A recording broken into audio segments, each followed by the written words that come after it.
Stay hungry, stay foolish.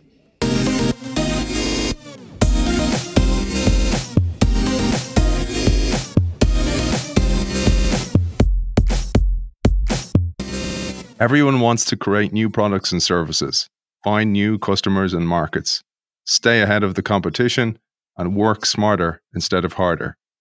Yet with all the focus and attention on innovation, the term has become an overused buzzword rather than a real tangible concept. If you wanted to seriously pursue innovation, you need to strip away the hype. Real innovators need to transcend the existing ideas, rules, and patterns to discover exciting new outcomes. They must step outside the best practice box and get their hands dirty. The spirit of a true innovator is rooted in wanting to do something that has never been done before, to solve problems that have never been solved, and to run through walls and leap over tall buildings to get there. In his book, our guest, the retired chairman and CEO of Cree, a company that fundamentally changed the way people experience light and drove the obsolescence of the Edison light bulb, explains that innovation is fundamentally about people and tells us how to develop a mindset of creativity, risk-taking, and hard work. He also instills a belief that there is always a better way. We welcome author of The Innovator Spirit, Discover the Mindset to Pursue the Impossible, Chuck Swoboda. Welcome to the show. Well, thank you. It's great to be here. Before we even start today's show, Chuck, I thought we'd start the way you do in the book, where you pose a question to the reader, and we'll do it here to the listener, and then we'll answer that at the end of today's show like you do in the book. Let's get into that. So how many barbershops are there in New York City? Well, we're not going to give the answer yet, but the funny part about that story is it's actually an interview question.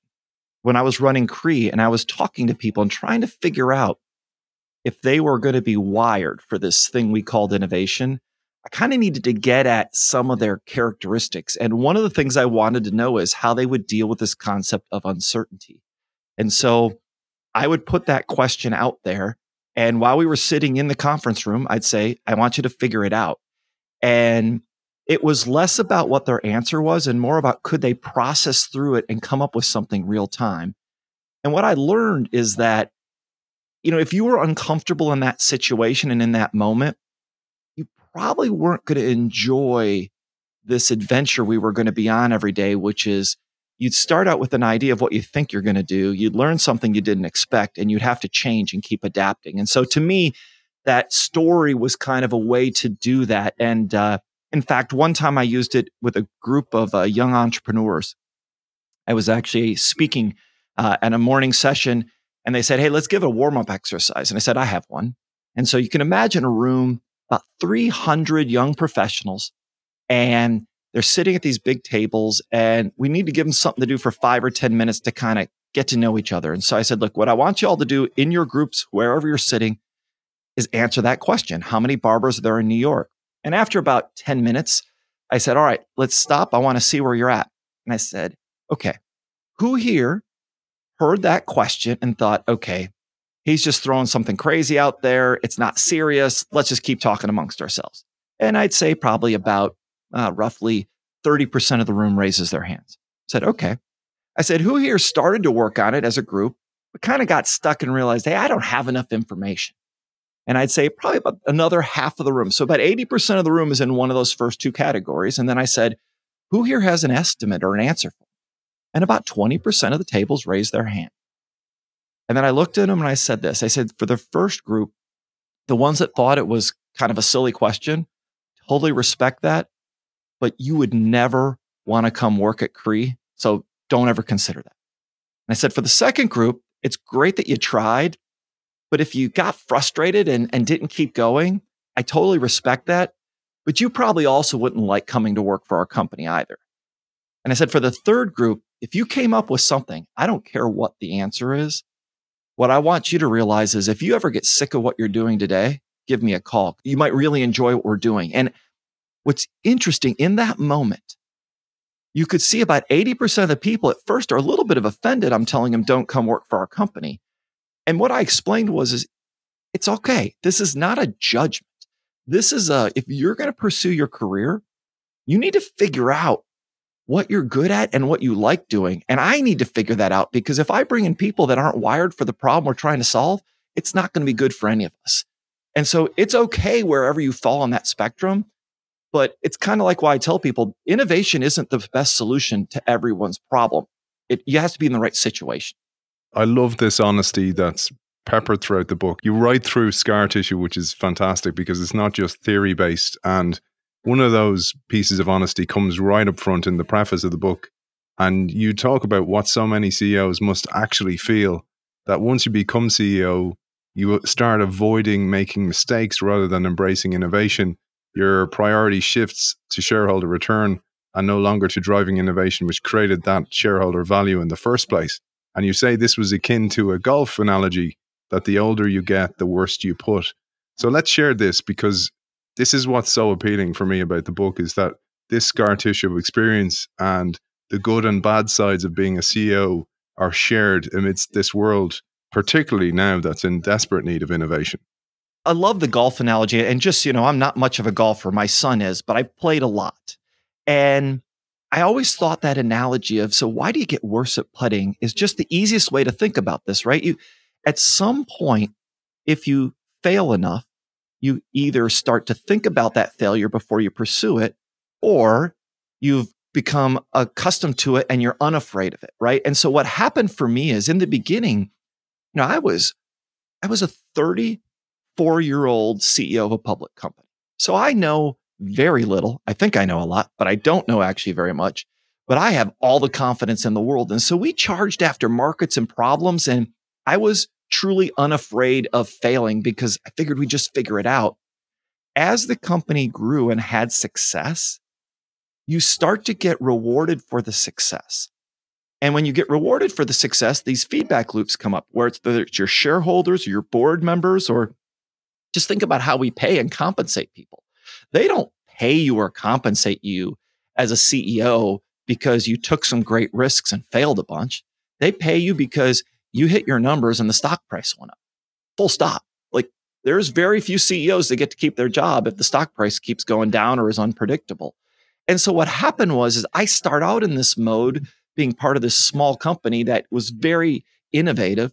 And after the quarters wore on, there's so much feedback of, hey, thanks for doing that, but I don't like that result. Fix that.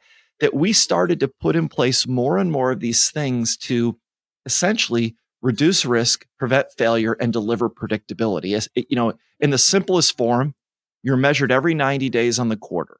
So you want to, whatever you sign up for in those 90 days, your job is to try to make that happen or a little bit better. And if that's your mindset, you will fundamentally stop taking some of the bigger risks. So the things early on we did at Cree, when we had to invent the blue light first, or then we had to invent a white light, or go after technology in markets where the biggest lighting company said it will never work. We were fearless. We had nothing to lose, so we went for it.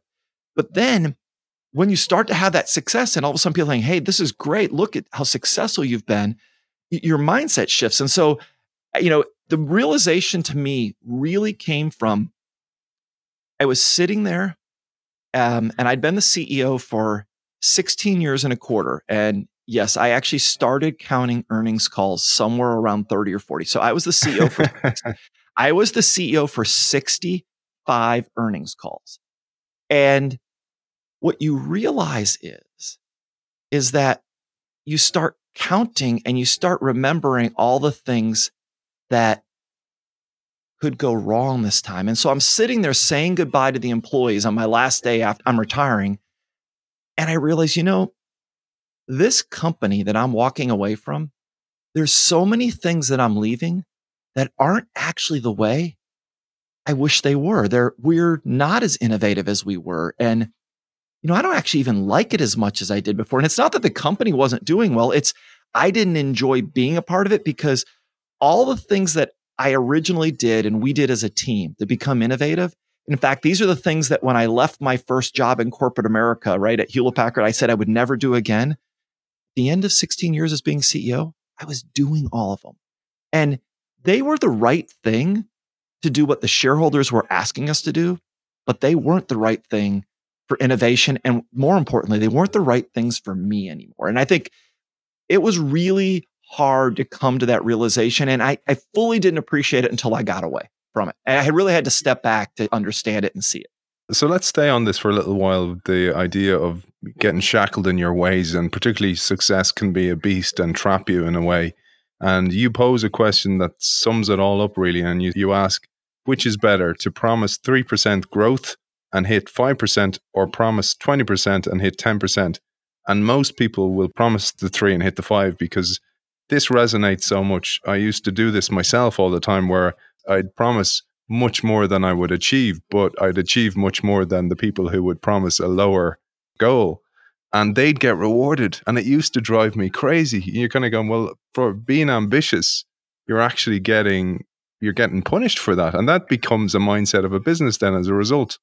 And if you think about it, that's a learned behavior, right? So, one of the things people ask me about is, so wait a minute. So if Cree was different, what is this, this mindset idea? And what I'm getting at is, at first, early on at Cree, if we would have had this conversation a decade ago, I would have told you people either thought this way or they didn't. I really kind of thought you were at some point you become wired this way. And then the question was, can you learn it, or how do you learn it? And what I realized is our beliefs that drive our behaviors are a function of experiences that we've had. And so in your case, if you keep stretching and deliver a better result, but miss your goal, and the other guy does it and gets rewarded, at some point, if you stay a part of that organization, you're going to go, well, this is a stupid idea. I'm going to take the other approach. There's no reward in what I'm trying to do. And in so many ways, our behaviors in traditional organizations are designed to get at that exact same idea. It's this idea that avoiding risk is better than taking risk, right? Or, hey, you're rewarded for achieving best practice, when you and I both know that if you would do the best practice, that means you can't be any better than somebody else because they've already done it. So if you actually want to do things like innovation, best practice is a cop-out. Yet in most organizations, you're rewarded to hit your plan and follow best practices. It's completely counterintuitive. So if you're going to go down this path, and one of the things that happened at Cree, and I need to be honest, I didn't appreciate it while it was happening to me. Only in hindsight can I relate this, but it was all about who is the most helpful to us getting to these really big goals. And we had such big goals. I mean, we were working on new material systems. We were trying to create physics that no one knew how it worked yet. So if you're going to go do stuff like that, you're basically every day you're setting out for something that you don't know if it's possible or not. That culture, you actually create a culture that rewards people that go for it. And then when they come up short, but they learn something, that's what you reward. Instead of, hey, the person that, signs up for this small number, or, when I was early in my career, I remember a sales guy at HP came in, and on the first month of the new year had hit all of his sales goals for the year, because he kept all of the orders that he had saved up at the end of the year in his desk, and he didn't enter them until after he got a low quota set so he could hit his number and get his bonus. And I was like, that is the most messed up system. And yet in most organizations, that's exactly what the metrics we create unintentionally do. They do it intentionally, but we don't think about what they do. So one of the things we try to do at Cree is to get people to realize if you sign up for X and you get there, great. We reward contribution, not just performance to what you sign up for. And contribution can come in the form of getting to a really big number. In some cases, we rewarded contribution that was, you tried 3 things, none of them worked, but we now know something that nobody else knows.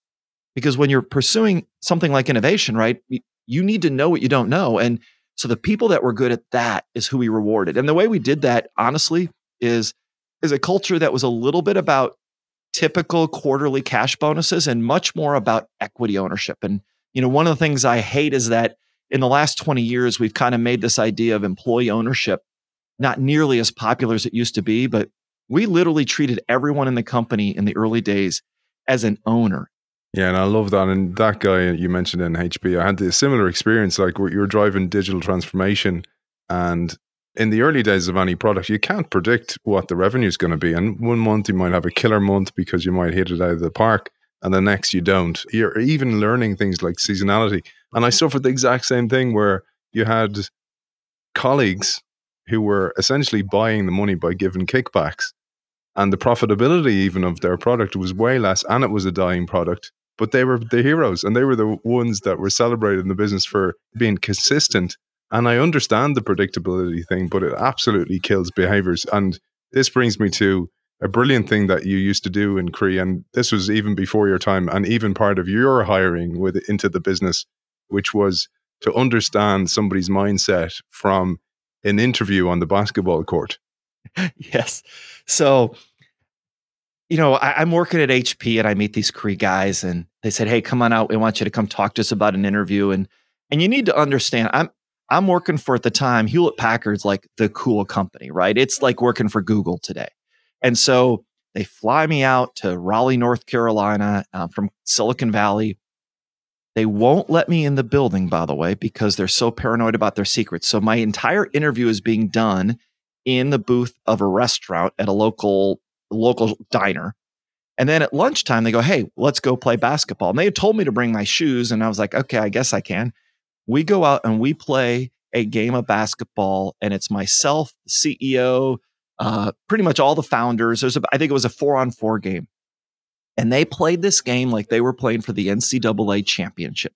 Now, these are brilliant scientists, not brilliant athletes.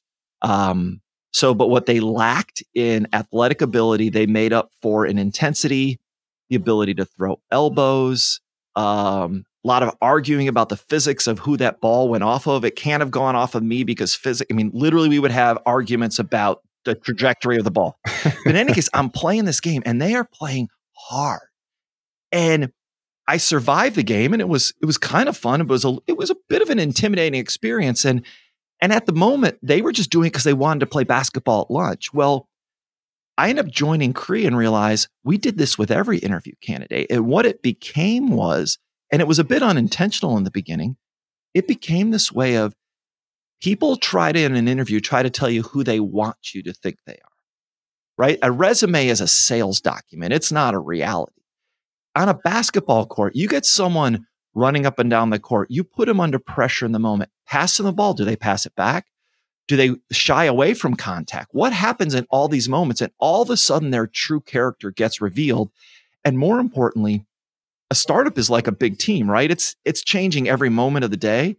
You get to see, can they handle it? And if they didn't like it, they probably weren't going to like working at Cree. And if they did, independent of their skill, they were going to be fine. And so, by the way, we put some people out there that had really never played basketball. They came out and said, "I'll give it a shot. Let's try it." You could even tell there that it had nothing to do with their skill. It was their attitude that said, okay, they're going to be just fine when we hit a problem, because they're not even any good at this.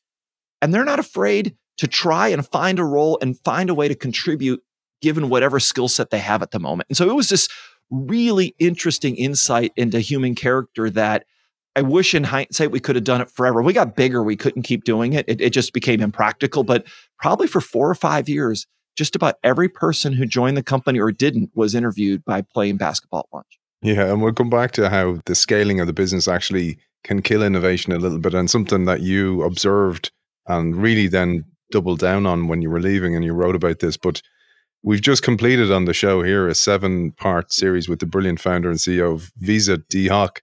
And Dee dedicated a long time to releasing people from the shackles of organizational control. And what I mean there is he created principles and values and a mindset within the business and then let people figure out the problems for themselves. So he really empowered human ingenuity. And it was really heartening coming to the end of that documentary that I was reading your book, and it was heartening to see that part of what you did in Cree was exactly this. And you say, and I love this quote, "In our people-driven approach, we gave up on control and predictability and bet on our people to find a better way." It's interesting. That's a little bit out of necessity too. So think about, you're this small company and you're working on these new problems that no one's ever taken on before. One of the things that when you're the little guy taking on, and understand at this moment in time, our competitors are billion-dollar divisions of even larger companies, right? So we are this tiny group of guys and women in North Carolina with these cool ideas, not a lot of money, competing with people with 10 to 100 times more, time, resources. They have all the quote benefits. They also had this to manage that. They had a bunch of processes that allowed them to control that. Well, our goal was to innovate as fast as possible. And what we became apparent is that the benefits of process, that the control, slow you down incredibly. So instead, what we would say is, look, we're going really fast. We've never done some of these things. We're going to bet on you. So when you come to work here, you're first day going to go, wow, like, how do I do that? And we're going to say, I don't know, just figure it out. And they're going to say, well, what's the process you want me to use? And we're going to say, we don't have one. Just figure it out. Let's see what it takes. The goal is, how do we solve that problem in front of us? And we're open-minded to try anything to get there.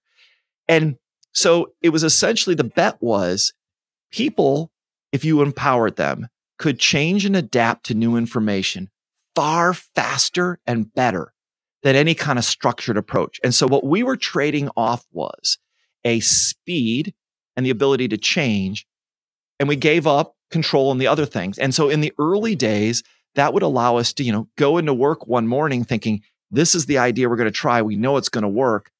By the end of the day, hey, we ran those experiments. It didn't work at all. We're going to change completely. So there were days we could change the process from the beginning of the day to the end of the day on how we were making things, because we figured out it didn't work. So just change it. And that mindset went across the organization, whether we did that in R&D or manufacturing with a customer. I mean, to give you an idea, I went to see a customer one time and literally I think I'm in Germany, trying to sell this great new blue LED chip we'd just come up with. And I go to a customer and I sample and I tell them, this is the best new product we're going to ever have. And that night I call back, and calling back then was a little bit more complicated. So I get on the phone, use my AT&T international calling card, and I'm talking to the guys in North Carolina. I said, hey, guess what? You know those samples we gave you and that data sheet? Yep. That product actually doesn't work. What do you mean it doesn't work? Well, actually, since you left, we did some testing. It's a bad idea. We're going to change to this new product. Okay. What do you want me to do? I said, they said, keep giving them samples of the old product, but tell them it's a different product and see how they react. And we'll use that information to kind of tune it in before we send them the next batch. So literally, like, in between one day's trip to the next, I'm changing the story completely. But what's interesting is people are actually pretty good at that. And that information we had allowed us to change the product. I found out some stuff the next 2 days talking to customers. We adapted it. I said, hey, these are some early prototypes. I started telling them they weren't finished samples. And then 2 weeks later, we gave them the new ones and off we went. But if you live in a process-driven environment, you just can't make changes at that rate. And the fact is that, one of my personal philosophies I hung on my wall that was part of our values was, assume everything you do today can be done better tomorrow. And if you start with that idea, you, by definition, don't allow yourself to get locked in, because, we talk about the process limiting us. We actually limit ourselves, right? If you have a great idea and it's working really good, it's going to be pretty hard to convince you to try something else that might not work because, hey, this is working good. Why would I screw it up? But if you truly believe in innovation, you know for sure that there's something better than what you're doing now. Because if you ever stop believing that, someone's going to catch you. And you talk there about the limitations, and this is a really important element of the innovator spirit. And I'm really fascinated by mental models, Chuck, and how our experience of things is impacted by the way we're trained to think about them.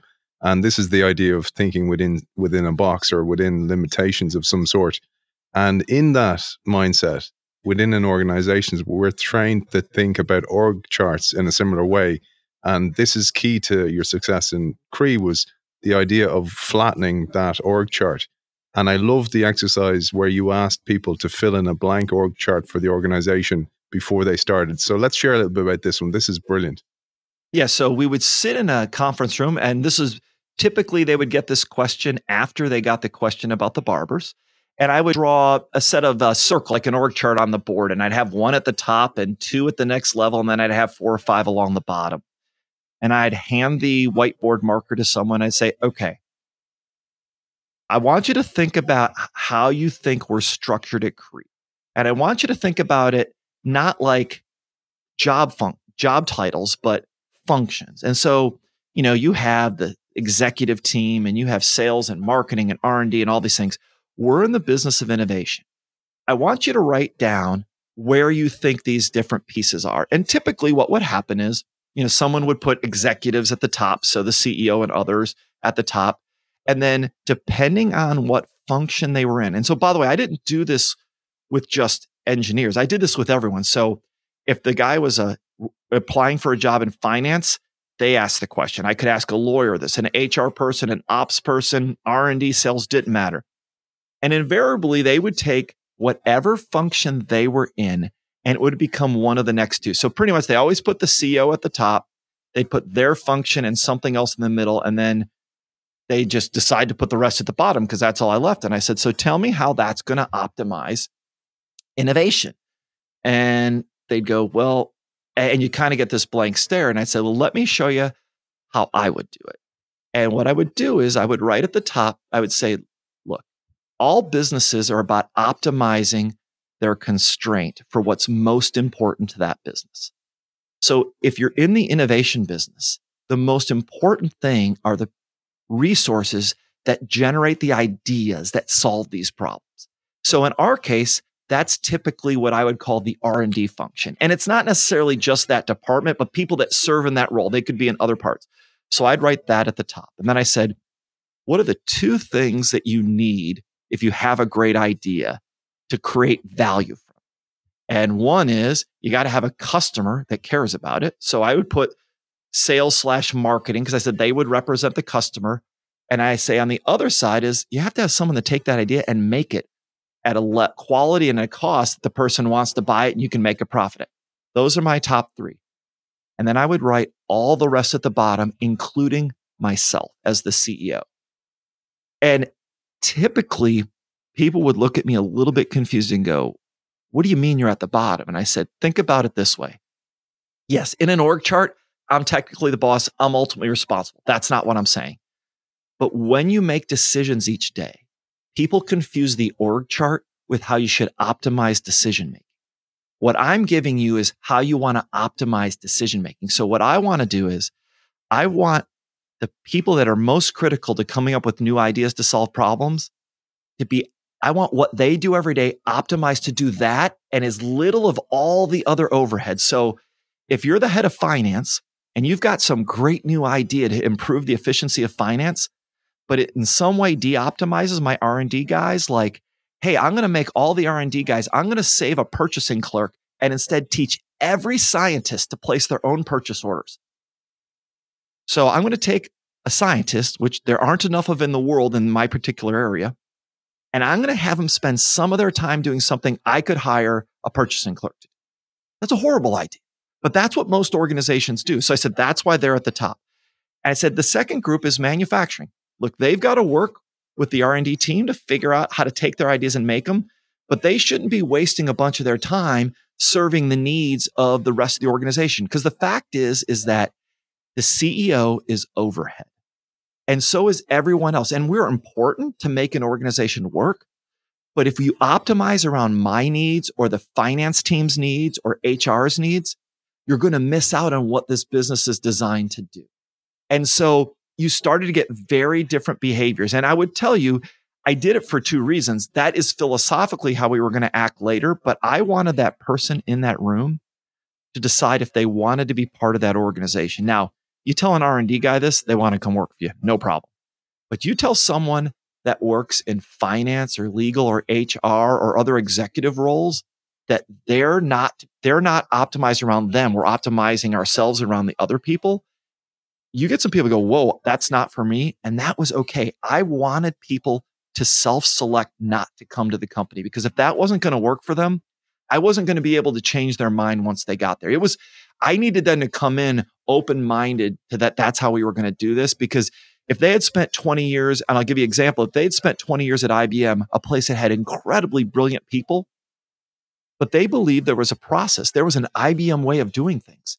When they got to Cree and we didn't do it that way. Like I had some of those brilliant people come and struggle because they couldn't make our approach work. So part of this is, I think too often when we're talking to people, we're looking at their resume and what their expertise is, but we forget it. What we need is people can apply their expertise in the way the organization is optimized to do. And by the way, if you weren't in the innovation business, I would change what those circles are, right? So whatever your business is, there is a constraint and that's what you should optimize. And what's funny is it's actually just basic manufacturing theory of constraint stuff applied to organizational behavior. I often think of those circles the way you drew them out in the book and the diagram. The closer together they are, the more opportunity for the dots to connect. And you talk about that innovators need to walk the talk, and you say innovation is messy, and therefore the CEO needs to be really involved. And we had Alex Osterwalder, the creator of the business model Canvas, on the show recently, and he says in the current world, a CEO needs to spend 40% of their time on innovation work. And it appeared to me that you certainly did this, and you like to be close to the problems. And there's a huge added benefit of this being close and having an overview, because if you as CEO can connect the dots and spot patterns, you can link the right people together and create combinations that others would never have thought of. And this happened to you in Cree, where you spotted some opportunities. I'd love if you'd share this. One of the challenges I think we have, especially, as you take on a management or a leadership role in a large organization, it gets really complicated, right? And it's easy to want to delegate it out to other people. It's a natural process. The challenge is when you're pursuing innovation, you're going to get into some problems where, you kind of start on a direction, you're getting new information all the time. And so whether you like it or not, there are boundary conditions in people's minds that get in their way. And so one of the things I like to do is I like to keep myself involved, at least at some level, in all the major, what I'll call innovation initiatives. And in one case, I'll give you an example. We were developing the Cree LED bulb. And we were in a meeting one day and they were talking about, we're not sure we can make our target. So we needed to sell this Cree LED light bulb for less than $10 and needed to have a certain amount of light come out of it in a certain way. And it had to use a certain amount of energy, right? So you're balancing these three parameters. And we get to the point and the guys are like, it's not going to work. And I said, well, why not? And they said, well, to get to the light output and the power savings, we need twice as many LEDs so we can run them at lower current because they're more efficient. They use less energy. So we can hit the efficiency spec, but we need way more LEDs. And if we put all those LEDs in there, the cost will be too high. And I said, the cost will be too high. I said, what cost for the LEDs are you using? They said, well, finance said each LED costs, I'll make up a number. Let's just say at the time, they say they cost 10 cents each. And I said, but these LEDs we're making in our own factory. And if I'm making them in my own factory and I know I have extra capacity, they don't cost me 5 cents. They just cost me some very small incremental variable cost, because if I don't make these LEDs, all my fixed costs are the same. So the reality is these LEDs cost very little, just the incremental materials and labor. And in a semiconductor business, to give you an idea, that's less than half the real number. And I said, here's what I want you to do, guys. I want you to assume that the LEDs are free and just solve the other problem, because I'm willing to bet that the variable costs will be so low when we ramp up this extra volume, we'll make it work. Now, some people say, well, so how did you make that decision? Well, look, one, I'd spent many years in the business, so I understood how our cost worked. But more importantly, what I realized is there was no other person on the team that could say, hey, it's okay to kind of break this rule. And so as a leader, it's not necessarily, I didn't have the great idea. What I could see is there was a constraint coming up that the organization would have definitely gotten stuck on, that I was allowed to free them of because I understood how the pieces work. And that would happen all the time where, and what I'd say in most organizations, the boss says, hey, you sign up for a goal, right? And you say, hey, I'm going to deliver X, Y, and Z by this date. And you start going after it and you realize, well, I can get X and Y done, but I can't get Z, but I promised the date. And people get stuck. Do I push the date or do I work on Z? And the reality is that it's probably some combination in between. If the leader's involved, instead of watching teams spin for days and weeks getting stuck on that, you can go, time out, guys. The reality is the date is more important than getting that third parameter. Let that other one's good enough. Let's put it in the market and see what happens. And we'll figure out the other piece later. As a leader, you can help people break through barriers that they just can't get through otherwise, but you can't if you're not in the details. And so this idea you can sit at 30,000 feet and kind of remote control this thing, when the variables are changing every day, it doesn't work because you cannot anticipate all the constraints they're going to see. We alluded to this one, Chuck, already, which is one of the parts of the innovator spirit is perseverance and overcoming any obstacle. And you talk about how success can kill innovation, and it happened a little bit in Cree at certain periods of time, particularly as you scaled and managers were put in leadership roles, and as a result, innovation suffered. But let's interweave this story with the spinning out of the power and RF part of the business and how perseverance, the innovator spirit, paid off. Yeah. So basic challenge here is that when you approach innovation, you know going in that you have this idea you think is going to work. But once you've gone through it a bunch of times, you have a goal, but most of the things you think are going to work are actually not going to work. The key is to try them, learn something, adapt, and move on. And so you start to develop this rhythm of, okay, I think I know, I'm going to try it. And you become okay with learning as you go. And we like to use this concept so often, resiliency, but I think people think resiliency is something you magically give someone. No, it's learned behavior, right? You survive enough failures and keep going. That's how you become resilient. So what happened in Power and RF was Cree was growing very fast. And, the first big business at Cree was making LEDs, and that was our biggest business and most profitable. And then we got into the lighting business, and that business starts to grow tremendously fast. I think it went from $150 million to $800 million in revenue in 3 years. So this business is taking off. So Cree is becoming this very big LED and lighting company. And we have this third piece, which is what we call Power and RF. And so these are devices that they were on the roadmap when I joined the company in 1993. But we're now talking about 2015, 16, 2017. And those ideas that are on the roadmap, we still haven't actually made them work yet. So we keep pushing, but we're not getting there. So at one point, we're getting pressure from the shareholders. What can we do to create more value? And it's been 25 years we've been working on this Power and RF. We're having a little bit of technical success, but really no market success. And so what we finally decide is that we need to get some recognition for this. Let's spin out part of the business, because I think if people could see the long-term potential, there'd be something great. So my idea was we would spin out part of it, keep majority shares, but let people kind of see it and track it separately. And this is what I'm trying to do at this moment is I'm trying to help the shareholders see this future value in something that's buried inside the rest of the company. Now, I'm also trying to take some pressure off myself because I'm under pressure to claim the company's more, we want the stock price to go up. So the idea is they could see the value, they'll make the stock price go up. In the process of trying to do that spin out, several companies realize we're thinking about this and approach us. And at one point, one company, Infineon, offers us, I believe it was around $800 million US for a business that does a little over 100 million in revenue and basically doesn't make any profits yet. On a net basis, it's a break-even business. And I'm going, that 800 million, the investors currently view that worth zero. So after a lot of discussions, we said, you know what? I think we need to sell it to them.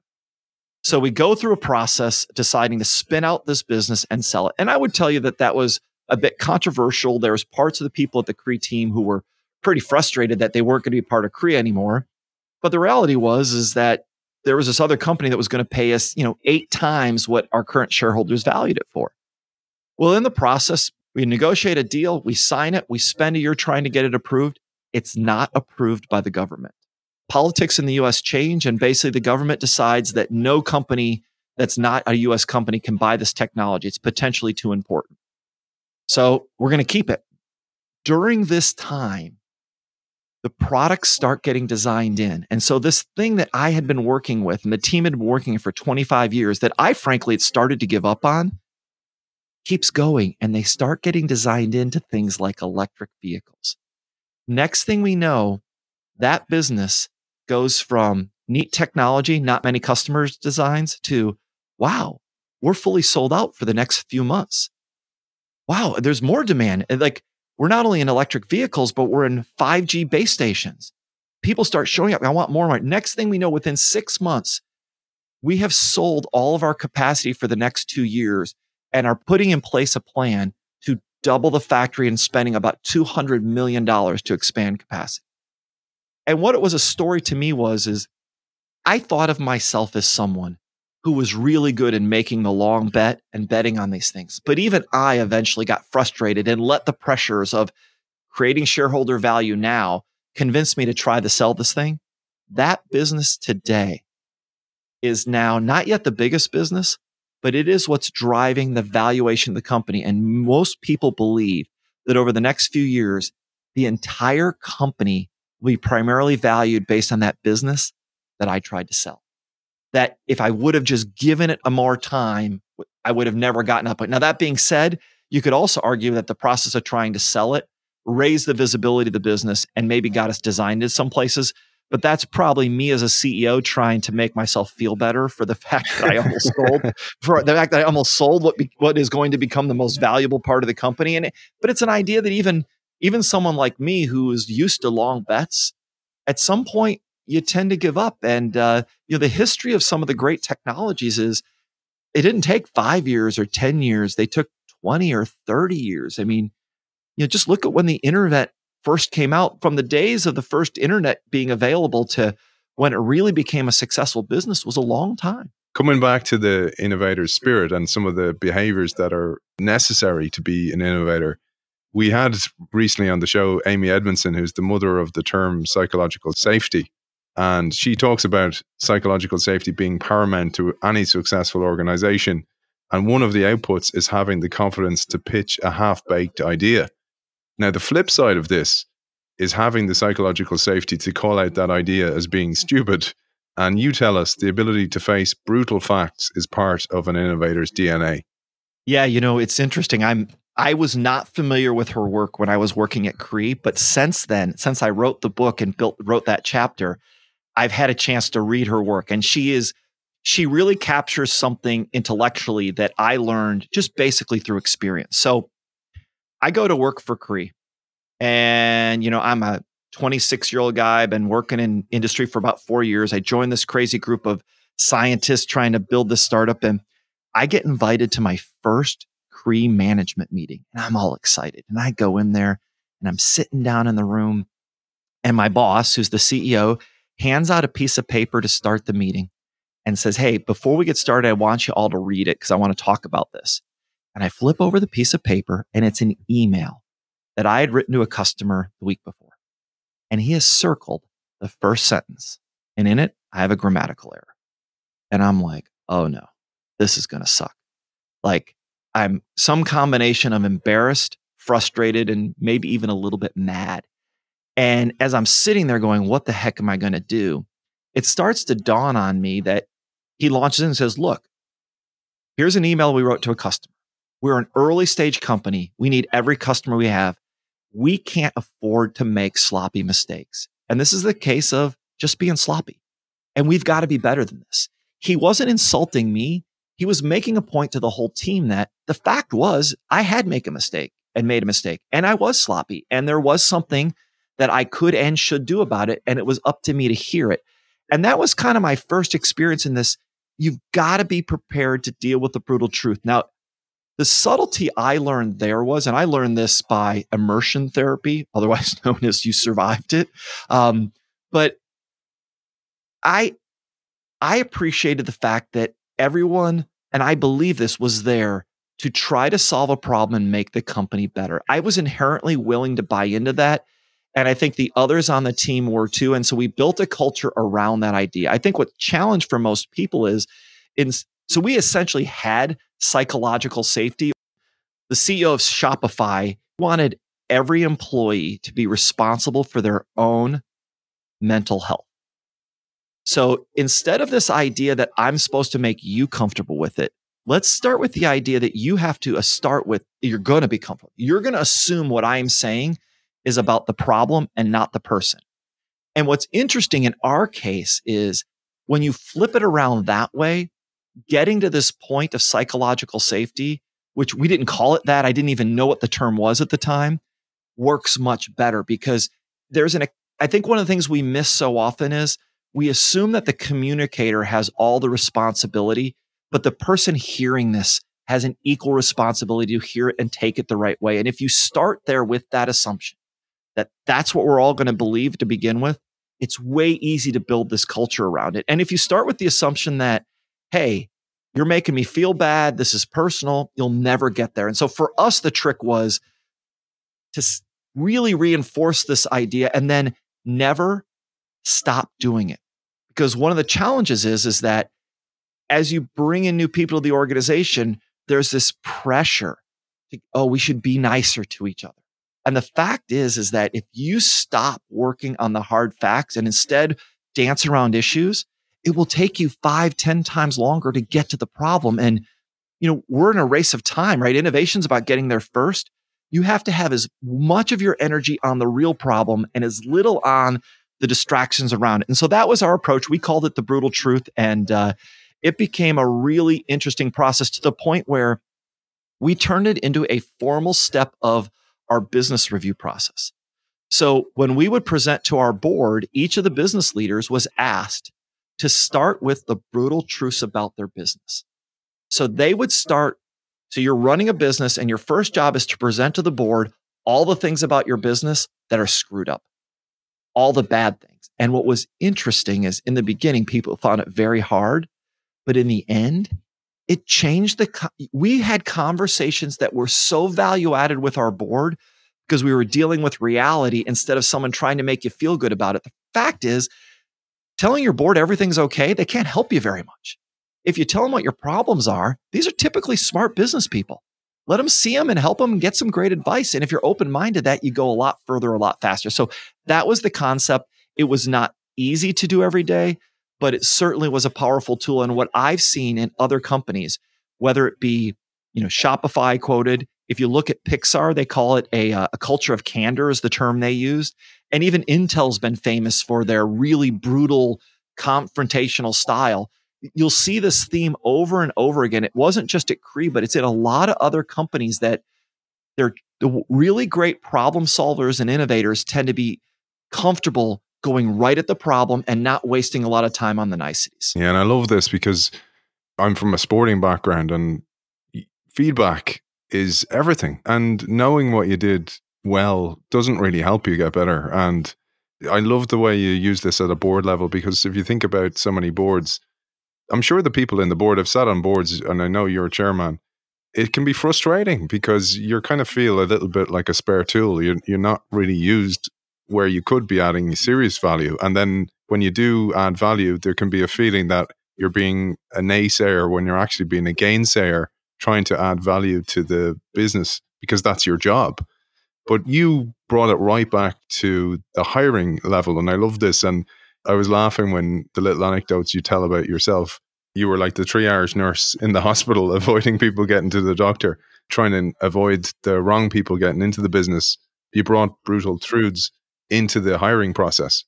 Yeah. So one of the things I would do is, my goal in an interview was I assumed by the time I was talking to them that they had some qualifications on their expertise that would make them useful to helping our business. But what I had learned is that, Cree was built with a bunch of non-experts. And in fact, one of the things I talk about is there is a real risk when you're doing innovation, filling your company full of experts, because, there's an old saying that an expert knows what's not possible. So we were very comfortable taking people with less expertise, but the right mindset or cultural biases. And so what I was trying to get at in those interviews was, were you biased to think the right way? So whether it be that where we started this conversation was, could you deal with uncertainty? I wanted to know how they thought about failure. So one of the things I always asked every interview candidate is I never asked them about their biggest success. I wanted to know about their biggest failure. And I pushed them really hard. And in fact, sometimes people say, well, my biggest failure I've been told is I work too hard. And I'd say, come on, tell me something real that you fail at, because that's pretty useless. What did you really fail at and what did you learn? And for people that were good at being able to look back at what they failed at and learned, like, hey, they'll do well here. And the ones that couldn't, it didn't mean they weren't smart, talented people, but they weren't going to like being in that environment where we were going to challenge their failure all the time. The other thing I would do is I was always looking to see, hey, how do they deal with this idea of ownership? So, we're going to take on problems and we know we don't know the answer. And so you're going to sign up for a goal and we may or may not get there. And I need you to assume it's your fault, even if in many places you might not be. You need to be able to have some ownership for this thing, whether or not it's really your problem or not. So I would typically look at their resume and I would ask them something along the lines of, and I'll give you a specific example. I had an executive from Kodak who was interviewing for a job at Cree, and she had been a senior marketing person. And I said, you worked at Kodak when you guys declared bankruptcy. What was that like? And she talked a little bit about it. And I said, yeah, but what I want to really know is why did you let it happen? And she said, excuse me? I said, yeah, why did you let the bankruptcy happen? And she says, what do you mean? I was just the marketing person. I said, yeah, I know, but you were paid to make the company successful. You were on the leadership team. Why didn't you stop it? She goes, but I wasn't. Yeah, but what could you have done to stop it? What could you have done better? What should you have done in hindsight? Because clearly bankruptcy wasn't the goal. And during the course of that conversation, she was able to start to think real time about, you know what? In hindsight, here are some things I could have done. And here are some things I could have gotten better at. And all I wanted to know was when she was challenged that way, could she react? And she ended up coming to work for me for many years. And she's a great friend of mine now and a brilliant marketing person. And she said she had never had an experience like that in an interview. And at first she's like, do I really want to go work with these guys? Because I'm kind of put off. But I decided in that moment, I liked the challenge because I realized you were just asking me, could I be better than something? And I was prepared to take that on. And that's all I wanted to have happen. So this was this is part of my self-selection kind of approach. And you call it triage. And just to add a funny story to that, I tried to hire an expert early on in my CEO career to come in and help us think about organizational design. And this expert came in and spent a couple of days with me and my team. And they came back and they said, I don't really think I can help you. I said, what? They said, yeah, what you have here is a company and the organizational model or the mindset looks a lot more like an emergency room than it does a corporation. It says you actually you have a bunch of people here that love problem solving and they're happy to be dragged in and out of the middle of things to attack the problem, solve it, and move on to the next patient. And she says, unless you want to radically change what you all frankly seem to like to do and what you're good at, and I think it actually applies to how you're approaching innovation, I can't help you because I would have no idea how to structure an organization that way. That's not what most people do. And it was in moments like that where I realized, wow, okay, there's some things that are not good about how we do it, right? By the way, you're also de-optimizing things when you choose that approach. But what I recognize is for the problem we were primarily trying to solve, which is innovation, we had created a cultural dynamic that was good at. And by the way, it also made us bad at some other things. But so we chose not to change it. Yeah, I think that's so important as well. But also what that lady did, where she didn't become defensive, she adapted and she realized actually this is somewhere where I'll grow and I'll change as a human being as well as an employee. And so many of us will complain about a company because I'm sure people probably said about Cree, oh, those guys, they live in chaos. It's all over the place. But that is innovation. It's messy. It is all over the place. And you want people who can thrive in the chaos. And that mindset of thriving in the chaos and what you talk about, the innovator spirit, is so vital in today's world because it's a mindset that's so much more important than technical skills for the future. Absolutely. And what's interesting about that is, so the last thing I would ask, and I'd said it to that person that day, but in all my interviews is I want you to think about if you really want to come work here. So everyone wanted me to meet these people to close them. And my close was the anti-close. It was, I want you to ask yourself, why do you want to come be a part of this team? Based on my experience, I'm pretty confident you will work harder here and more hours than you ever did before. You're going to get paid at the base level about the same. If we're really successful, you might make more money, but you can probably make as much or more money somewhere else. And so ask yourself, are you motivated enough by the reward that comes from taking on these problems and trying to solve them to really want to be here? Because if not, you would hate it. And I want you to take this seriously and ask yourself when you leave today if this place is for you. Because if you come work here and that first time stuff starts going wrong and you're frustrated, I'm going to remind you of this conversation and remind you that you made a choice. So don't come whining to me about it. Because and I literally remember going back to people later going, hey, we had this conversation. You chose. And what's interesting is the people that consciously chose it sometimes just needed a reminder. You're right. I chose it. I got to get back. And what I would say is people that joined Cree early in their careers, this was pretty easy. As we got bigger and hired people that had much more experience in these other companies, they often needed that reminder more, because the fact is that as much as they wanted to be a part of Cree, their belief system had been pre-wired by these other experiences. That's what I'm talking about. The mental model is so difficult to shake them. You need to liquefy your mental model and as you say, burn the box so you're not thinking them with inside a box. Coming back to a couple of stories before we answer that question about the barbershops in New York, there's a moment from your Cree story that I feel is really worth sharing, because we have a lot of CEOs and entrepreneurs who listen to the show, and you experienced this with Cree when your B2B clients would not purchase your product. So you decided instead to become a B2C business, a really brave move.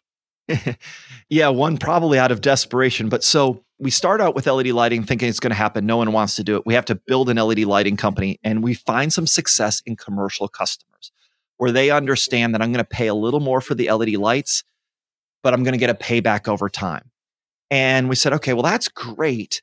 But we're really struggling to win the big projects because we don't have a brand, and people are still pretty skeptical about this LED lighting technology. Because understand, lighting is a 100-year-old industry at this point, and every other major lighting company is saying you don't need LED lighting. So we're competing against everybody else saying you don't want or need this. And we were debating what we could do to kind of build awareness for LED lighting. And we're thinking about that problem on one sense. And on the other sense, we're working and trying to sell our LEDs to the light bulb companies to try to get them to make LED light bulbs for consumers, because thinking that's a great market. And people kept asking us if Cree was going to make one. And I kept saying, we're not going to do it because we don't know anything about the consumer market. And then one day I'm sitting in my office and the scientist walks in. His name is Jerry Negley. And Jerry was a brilliant Cree scientist. And he says, hey, I want to show you something. I said, okay. He goes, and you're not going to be expecting it. And I said, okay, well, what is it? He goes, I've made an LED light bulb. And I said, I thought I said we weren't going to work on one of those. Oh yeah, you said not to work on it, but no one else was figuring out. So I did it anyways. He goes, what do you think? And I'm looking at this light bulb and I'm going, shit. I've been for 2 years telling everyone we're not going to do this. And he's actually got something we now need to go do. And in my mind, it wasn't because I thought we could become a great consumer products company. I realized that he was holding the physical representation of what this technology looked like. It was a way that everyone could relate to this idea that we'd been trying to sell all these other ways. And then, because it would look just like a regular light bulb. When you screwed it in, it worked normal. It dimmed. I mean, it was essentially a light bulb, but it was LED. And when I realized he had it, we decided, all right, this is a pretty crazy idea, but we're going to get into the consumer lighting business. Now, I had one advantage to doing this is that I had a group of people, and Cree's over $1 billion company at this time. So we took a small group of people that were very much the non-conformers. One of them was a former founder of the company. We sent them off to do this in private, and I didn't engage the rest of the company in this. We created a startup team to do it. But more importantly, we early on went to my board and we told the board, we've got this idea. And here's the thinking. We're not sure how good we're going to be in consumer products, but we believe this light bulb could be the single best marketing strategy to change people's perception of not only LED lighting, but Cree as a brand. We can truly make ourselves the leader So think of this not as a consumer product strategy, but as a marketing strategy that is paid for through the sale of the products. And luckily on my board was a guy named Bob Tillman. And Bob Tillman is the person that took Lowe's Home Improvement from a small little regional company into Home Depot's big competitor in the United States. And he said, if you walked into my office and showed me that product, I'd sign up for it tomorrow. It's so rare that we have something that could change a category and you've got one. He goes, and he basically, without us even asking for his help, he convinced the rest of the board, I'm telling you guys, trust him. This is an idea worth pursuing. And so we just went for it. So we, in secret, over a year, took a prototype, figured out how to make it in production, which actually took many iterations, convinced Home Depot to put it in all their stores, even though I had a board member that used to run Lowe's. We had to build a factory to make these, which we put in Durham, North Carolina. I don't think anyone had put a light bulb factory in the United States in 30 years at that point. And we needed to figure out how we were going to do an ad campaign. So we developed a set of national TV ads. We did it all in secret. A year later, we come out and launch the product. And it turns out to be this incredible success because we never made a lot of money selling the light bulbs, but the process of putting them on a shelf and letting people walk into the Home Depot and see one made them realize, wow, I might be willing to try this. And the key was making sure it was priced under $10. So we knew that was key. So it was $9.97. Once they took one home and tried it, people came back and bought more and it built on itself. But so our problem was, like any innovation, it's great to talk about it. You have to show it to someone. You have to let them experience it to get them to buy into it.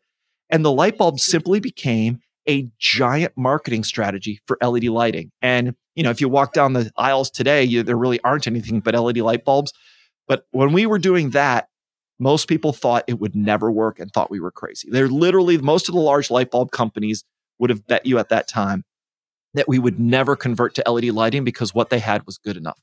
And so that was an amazing experience for us and, you know, taught us all kinds of things about not only the technology, but the innovator spirit isn't about inventing the product. It's about solving a problem and really helping the customer see the value. And so much of what I try to remind people is, you know, invention and innovation, people think of the same thing. Well, yeah, they're both something new, but the innovation is the solving a problem and creating value. And it so often doesn't have to do anything with the technology. It's the creating not only the mindset of the people to do it, but helping the customer see it in different ways. And so much of what I try to help people think about is, how do you do that part, right? This is about shaping people's thinking, not just what they're doing. I had way more questions for you, but it's a really nice way to finish on this idea of the innovator spirit. And I'll just say this, I think it's a credit to you also that when Jerry came with that idea, that you didn't just tell him to put it away and stop playing on company time like had happened in so many businesses where they had invented their future,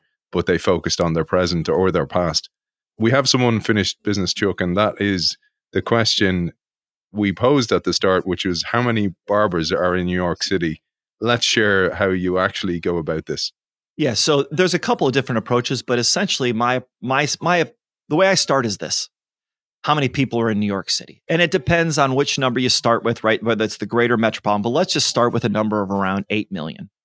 And so once you have the total, you say, well, how many of those go to barbers? And so my assumption is, generally speaking, women don't go to barbers, men do. So I would cut that number in half. So I maybe have 4 million potential customers.